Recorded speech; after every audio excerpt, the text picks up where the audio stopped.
Welcome to the JAA Code of Conduct and Australian Consumer Law presentation. In this presentation, we're going to talk about a few important aspects of Australian consumer law, in particular, lay-bys and special orders, no refund signs, consumer warranties and guarantees. We'll also cover customer complaints and two-price advertising. The last section of the presentation is on the Jewellers Association of Australia Code of Conduct. We believe all these issues are very important to jewellery store owners and their staff.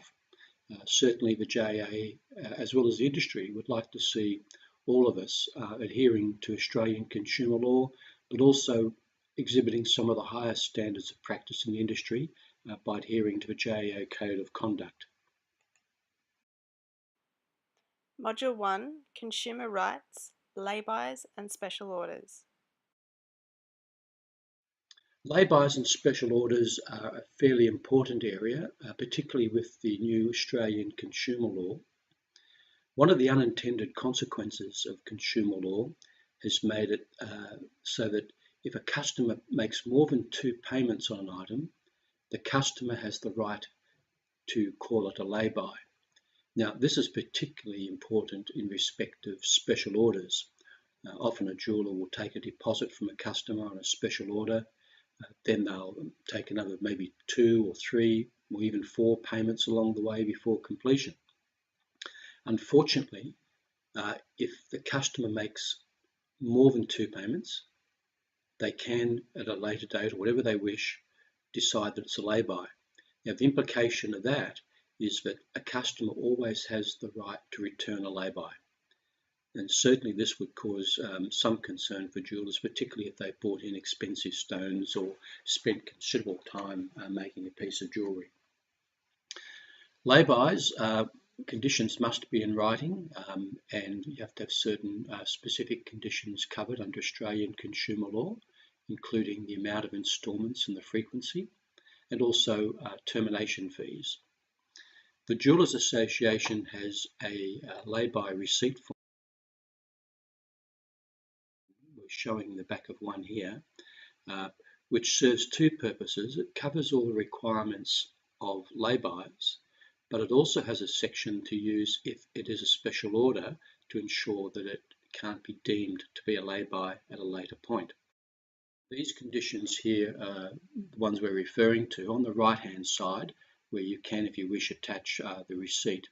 That has the required lay-by agreement terms and conditions to satisfy Australian consumer law, including the commencement date, the termination date, and the frequency and amount of instalments to be paid. The customer can sign that. On the left-hand side, there's some guidelines in regards to refunds and returns, and those conditions there certainly, of course, comply with Australian consumer law. And down the bottom on the left-hand side, there's a section Special Order Terms and Conditions. These are the conditions where the customer confirms it is a special order, and the JAA suggests, if possible, to try and charge a deposit of 50% or close to it, and then one final payment. And providing you do that, it is a special order and can't be deemed to be a lay-by. But as soon as you accept a third or subsequent payment, the customer has the right to deem it a lay-by. So this is very important to know. Now, these forms, of course, are available from the JAA. And there's a blow-up of the special order conditions from that form. Module 1, Consumer Rights, no refund signs. The next section is on no refund signs. Several times over the last few years, investigators from the Departments of Fair Trading have visited retail stores and issued warnings, or in some cases fines, because those stores have had on display signs that are deemed to be illegal under Australian consumer law. And we're going to have a look at a few of those now. Some people or some stores have a sign up just saying no refunds, and that's illegal. Another sign you often see is no refunds on sale items. That sign too is illegal. One is no refund or exchange on pierced earrings because of health regulations. And I think a lot of us thought because of health regulations that was fair and reasonable. But just like the two previous signs, this is also illegal. And the reason these signs are illegal is that the customer always has the right to return goods if they're faulty or don't meet description or there's a major problem. And even in the case of pierced earrings, the health regulations don't override that. So it's actually an offence to display a sign that purports to take away a right that a consumer has under the consumer law. Now that's one sign that some retailers have, no refunds for change of mind. That or similar signs is in fact legal because that is a true legal position under the law. If a consumer just changes their mind, they do not have an automatic. Some stores have signs similar to this one, no refunds after 7 days. That too is illegal because if there's a problem with the item or it doesn't meet specifications, then of course the customer has a right to a refund. Some people have, particularly when they have a sale on signs saying exchange only. These signs are also illegal because it doesn't matter whether it was sold on a sale period or for any other reason, the customer always has the right for a refund if the goods are faulty or don't meet specification. So sales which say no refunds or no refunds on sale items are unlawful. And the reason is that it's an offence to give a wrongful impression that a consumer isn't entitled to those rights that they're given under Australian consumer law.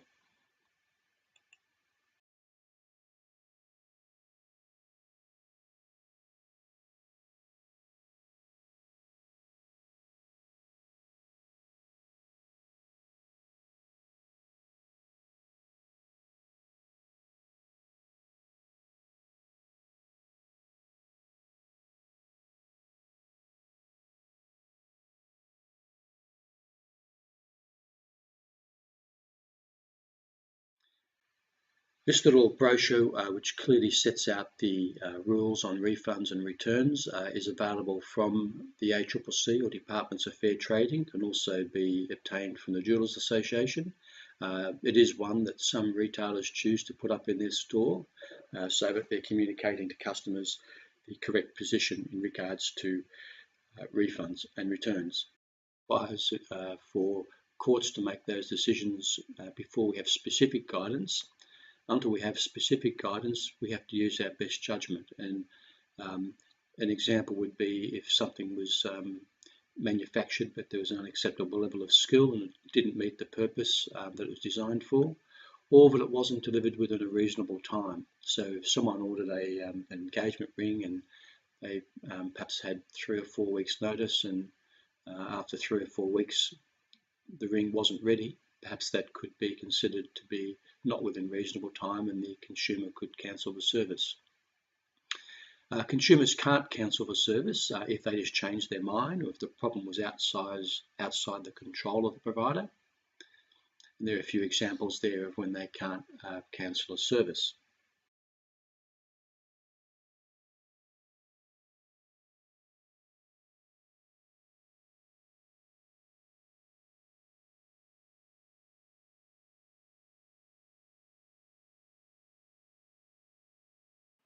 Module 1, Consumer Rights, Consumer Warranties and Guarantees. The next section is on consumer rights in regards to guarantees and warranties.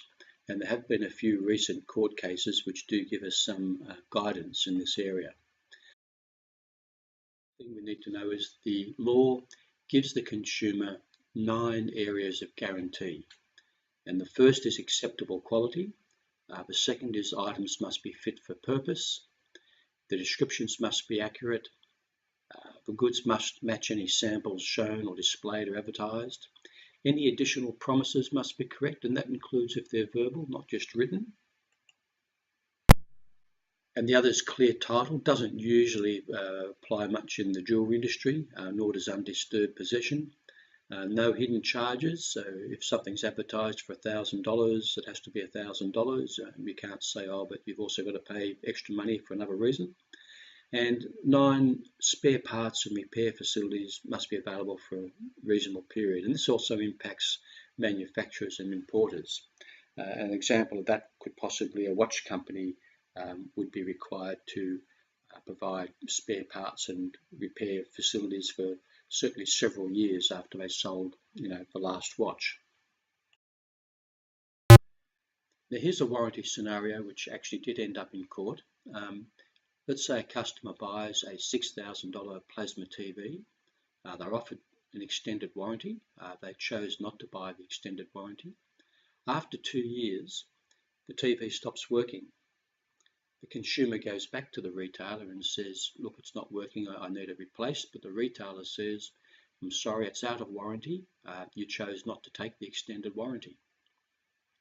Well, the consumer has a right, particularly the expensive items, to expect it to last for quite a reasonable long period of time, and the amount of time is going to depend on the nature of the item and the price. That particular position is illegal because the consumer, if they buy an expensive item like a $6,000 plasma TV, they have got a right to expect it to work for quite a few years. Just how many years isn't exactly defined, but the courts have decided that 2 years certainly isn't enough. For example, the federal court ordered Hewlett-Packard to pay a $3 million penalty for making false and misleading representations to the customers. And it's important to note there that the warranty period isn't limited to a specific period that you may determine or the manufacturer may determine. It's limited to, at the end of the day, what the law and the courts would decide is a reasonable period given the nature and cost of that product. Some places display signs like this one, referring to fairly cheap watches and giving a 3-month warranty. These sort of signs would also be illegal because even if a consumer buys a watch for $100 or even $90 or $80 or $70, whilst we may view that as being not an expensive watch, a consumer has got a reasonable expectation that a watch they pay that amount of money for would last more than 3 months. So if the retailer is defining the warranty period as a fixed period of 3 months, they're probably in breach of Australian consumer law. One particular area of concern to the ACCC is jewellery care plans. Several jewellery chains have been offering and still offer care plans where customers pay an extra amount of money for which they receive additional services over the years ahead on the goods they purchased. The ACCC has warned very clearly that retailers should not charge customers an amount of money for a service which in effect the consumer is entitled to have under normal Australian consumer law. So if the jeweller says perhaps if something falls out or breaks, we'll fix it, and for that service we'll charge you $50, that would be a breach of Australian consumer law, because if something goes wrong with that item, the consumer is entitled to have it repaired or replaced for free. It's important that all retailers steer clear of any breaches of Australian consumer law. The costs can be very expensive. The ACCC and Departments of Fair Trading have the rights to issue what they call infringement notices, which can involve fines of $10,000 for companies and over $2,000 for individuals. If a retailer gets taken to court, as several have in the years gone by, fines can be as much as $1.1 million for companies and $220,000 for individuals. Module 2, Consumer Complaints. With customer complaints, it's very important to know the correct legal position, exactly what you are required to do and what your rights are and what the customer's rights are. That puts you in the best position to make a decision. Obviously, most jewellers would always choose the path of best practice and I think usually lean towards keeping the customer happy.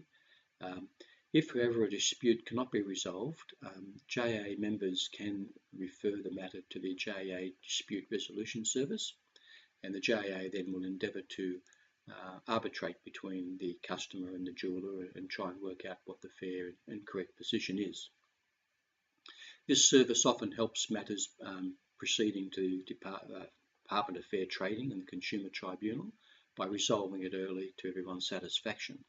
Obviously, if a matter is referred to fair trading, it can certainly be time-consuming for everyone involved, and I think it's best practice that we all try and, if possible, stop items from going that far by resolving them earlier.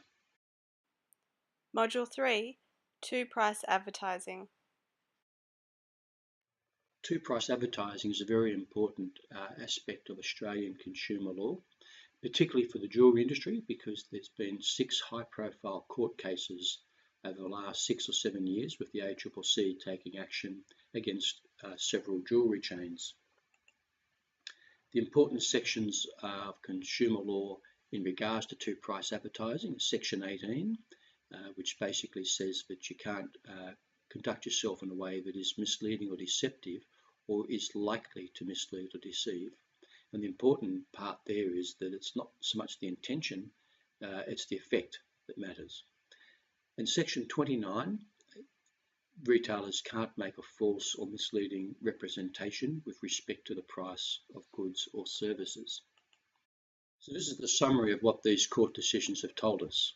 The Prouds case, goods have to be offered at the high price for a reasonable period, and that period would be probably 8 weeks or more. The Ascot 4 case, that tells us that the high price must be a real price, it can't be an artificial price. And the Zamels case tells us that the savings must be real. So if you're saying something is $100 down to $50, that $50 inferred saving must be real, and you must have sold certainly a number of items at the high price to be able to prove that that saving was real. Module 4, JAA Code of Conduct. The JAA has developed a code of conduct for the Australian jewellery industry. This code was developed over quite a few years, at the same time as the court cases were proceeding against Prouds, the Ascot 4 and Zamels. As the code was being developed, it had to be updated along the way to reflect the decisions from each of those cases. The JAA has spent a lot of resources in putting this code together, and we've used a high-profile lawyer who is certainly an expert within Australia on consumer law and often does work for the ACCC. And the ACCC themselves had quite a bit of input to help us put this code together, and we certainly appreciate the guidance and the information that they gave us. The purpose of a code is to reflect best industry practice and to promote fairness, honesty and ethics within the Australian jewellery industry. The code also serves as a reference point to hopefully help jewellers make sure they are complying with the law. Not everyone has the resources to engage high-profile and expensive lawyers to make sure that they are operating within the law, and we hope that the code will certainly help and give guidance to many retailers and other people operating within the Australian jewellery industry. This diagram shows a bit what the code's trying to do. The law is, down here in this darker area. The code is in the green area, and each aspect of a code tries to have a safety margin, this white area, between the code, which is green, and the law, which is down here. Now, the law goes from black to grey because some parts of law aren't known precisely until such time as a court decision is made. So you can't always be exactly certain where the law stands. But in most aspects of the code, in terms of diamond information and discounts and valuations, information we give customers, the code sets an even higher standard than the law, and that's reflected by that gap. The only area where the code comes close to the law is in was now or two-price advertising. And that's really because the law has moved so much in the last 6 or 7 years, as a result of those three court cases we spoke about earlier. But in the main, anyone operating within the code is operating with a good safety margin above the law.